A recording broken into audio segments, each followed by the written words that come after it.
Eskerrik asko gonbidatzeagatik eta eskerrik asko udalari hain zuzen ere, bai txantrearekin hasteagatik eta zuhaitz zaharrei begira ere jartzeagatik. Normalean pentsatzen dugu inork ez lukela pentsatuko txantreak badituela alako altxorrak zuhaintzen artean, eta gero ere eskertzekoa da zuhaitz zaharrari ere ematen zaion begirunea, ze normalean zuhaitz eta zaharra izatea hiri batean problema bat izaten da. Eta hemen egin nahi izan dena, eta hori eskertzen dugu biziki, hain zuzen ere da egitea gure laguna dela 100 urtez egon den zuhaitzari ezin zaiola bakarrik begiratu adar bat erortzen zaionean. Eta pixka bat lotura hori egunero ematen digun favore hori zuhaitz horrek eskertzea eta hurbiltzea jendeari. Hori da eskertzen duguna eta kolaborazio markontatik ateratzen den ikasgai polita. Eta zer aukeratu dugu txantrean? 100 urte dituzten lizar batzuk, hain zaharrak ez diren gerezi ondoak, baina pixka bat txantrearen edertasuna eta arima islatzen dutenak, munduaren parkean dauden 100 urteko zedro basoa, toki zoragarria paseo bat emateko, 100 urte baino gehiago dituen gaztainondo izugarri bat, ezoiko toki batean, urbanizatutako toki berri batean, baina atzean sekulako historia duena, Garez plazan dagoen zedro bat, auzoarekin batera jaio zen zuhaitza eta 3 belaunaldi nola sortu, haunditu eta zahartu den ikusi duen zuhaitza, eta palmondo batzuk oso bitxiak direnak,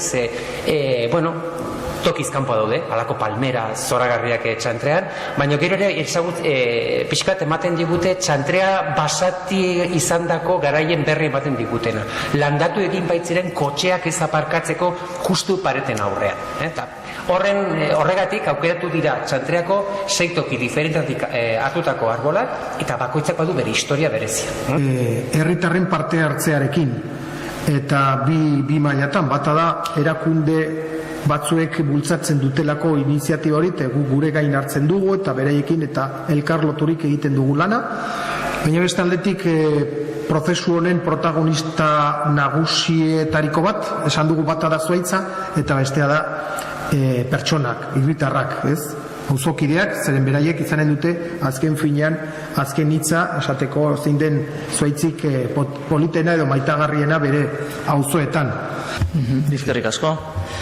Egun hon, lehenik eta behin eskertzea nola udalak ari da bezalako iniziatibak bere ganatzen, eta esatea nola gaur egun gure eredu berdea zuhaitzaren aldetik 60.000 zuhaitzetan gauzatzen den, eta baitare jakin dugu orain dela gutxi nola inkestetan populazioak baloratzen du oso ongi daukagun zonalde berdeen zainketa eta balioa, eta horrek bultzatzen gaitu gehiago egiteko eta baitare gizartetik parte hartzea eskatzeko. Josek esan duen bezala, bada proiektu zabaltzeko auzoz auzo, eta zabalduko dugu baita ere gure informazioa eta baita ere jasoko ditugu eta bideratuko ditugu egingo diren eskaerak. Motak eske dira, karrik zenbakiarekin, 950 da izugarria,